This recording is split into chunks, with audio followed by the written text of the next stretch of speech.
while millions of people are glued to their screens, refreshing feeds, tracking every update, and emotionally spiraling because a stranger said something cruel online.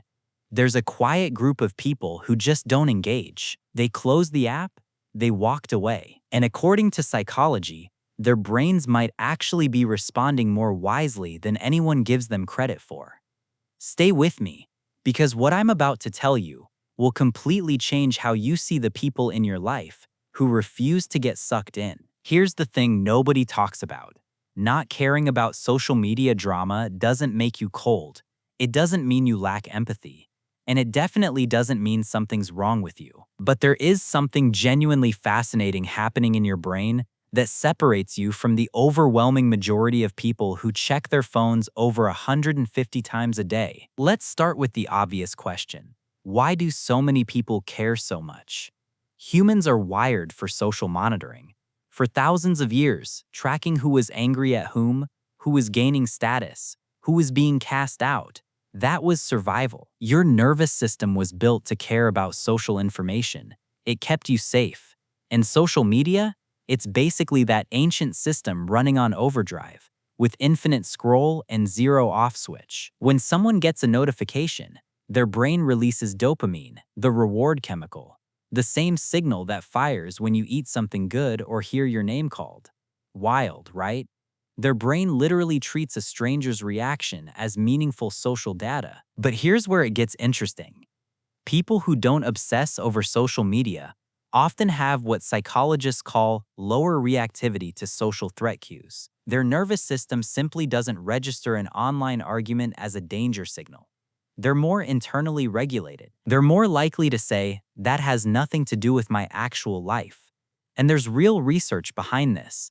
A 2020 study found that individuals with low social media engagement showed significantly less cortisol spiking in response to online conflict. Translation: their stress systems weren't hijacked by things they couldn't control. But wait, it gets stranger.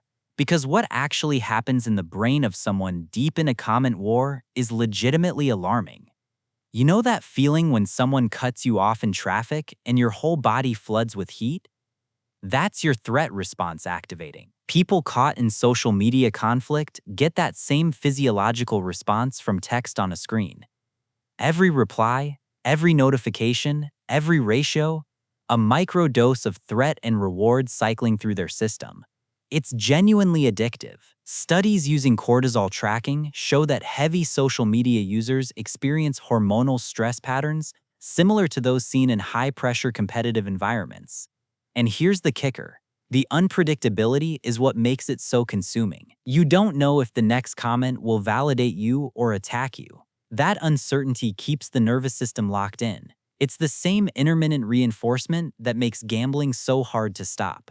The same psychological mechanism, just dressed in a different interface. People who don't get pulled into this, their threat detection systems, simply aren't triggered by digital social signals the same way.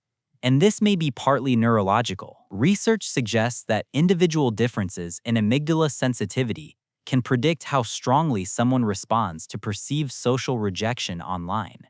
Think about that. Your ability to scroll past an argument without your heart rate spiking might literally come down to how your brain processes threat. But there's another layer. Heavy social media users often experience something psychologists call social comparison escalation. Every scroll is a new data point about where you rank, who looks happier, who got more recognition, who seems to be winning. People who disengage from that cycle tend to have what researchers describe as more stable internal self-evaluation. They're not recalibrating their self-worth with every post. Their identity doesn't require external performance to feel intact. Now, before the comment section erupts, I'm not saying one way is better than the other, but I am saying there are real psychological differences, and understanding them is genuinely worth your time. Here's something that sounds contradictory. People who are highly engaged online often score higher on certain social sensitivity measures. They've trained themselves to notice every shift in tone, every subtle reaction. So why don't the non-engaged feel that same pull? It's about where attention is allocated. Everyone has a finite capacity for social processing. People who opt out of digital drama often redirect that energy toward in-person relationships, creative work, physical presence, direct experience. A 2022 study found that individuals with low social media investment reported significantly higher satisfaction in real-world connection and a stronger sense of personal agency. They're getting their sense of meaning somewhere else entirely. Their brains are seeking the same things: belonging, recognition, significance. They're just not looking for it in a feed. And let's be honest about something else. For some people, stepping back from social media isn't philosophical, it's protective. Maybe they've been targeted before. Maybe the environment started to feel genuinely hostile. Maybe they noticed their mood crashing every time they opened the app and decided, quietly, that it wasn't worth it. Maybe they just never understood why adults argued with strangers at midnight. Your distance might have a history, or maybe you just find it exhausting. Both are completely valid. But here's the part that explains so much about why these two groups can't quite understand each other. It comes down to where you locate meaning.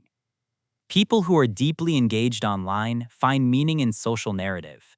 The discourse, the debate, the pile-on, the redemption arc. It's compelling because it's live and unpredictable. Real reactions from real people in real time. People who don't care about that tend to find the whole thing arbitrary. They think, why would I spend emotional energy on an outcome I can't influence, involving people I've never met in a conversation that won't change anything in my actual life?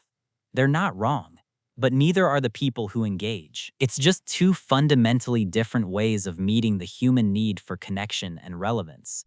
One group finds it in the current of online conversation.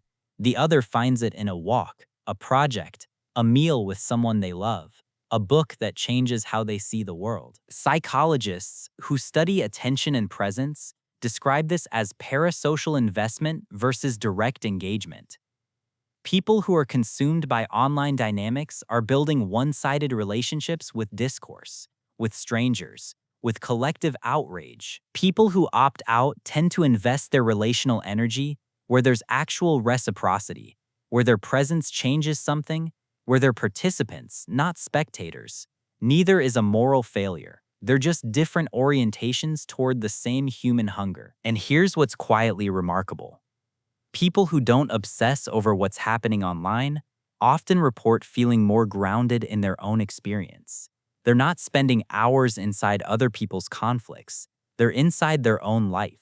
There's something almost radical about that, in a world designed to pull your attention everywhere but here. So what does all of this mean? If you don't care about what's happening in the comment section, if an online argument dissolves the moment you close your phone, if you've never once felt the urge to weigh in on a stranger's post, you're not detached. You're not missing something. Your nervous system, your attention, your sense of self, they're all calibrated differently. And that's not a gap. That's a different kind of intelligence. The next time someone says, "Did you see what happened online?" and you genuinely couldn't care less, remember, you're not cold. You're not checked out. You're just living somewhere the algorithm can't reach. And that place, quiet as it is, might be exactly where you're supposed to be. If this felt like something you needed to hear, please subscribe. There's more to explore about the way your mind actually works. The next video is going to hit differently. Click it. You'll understand why.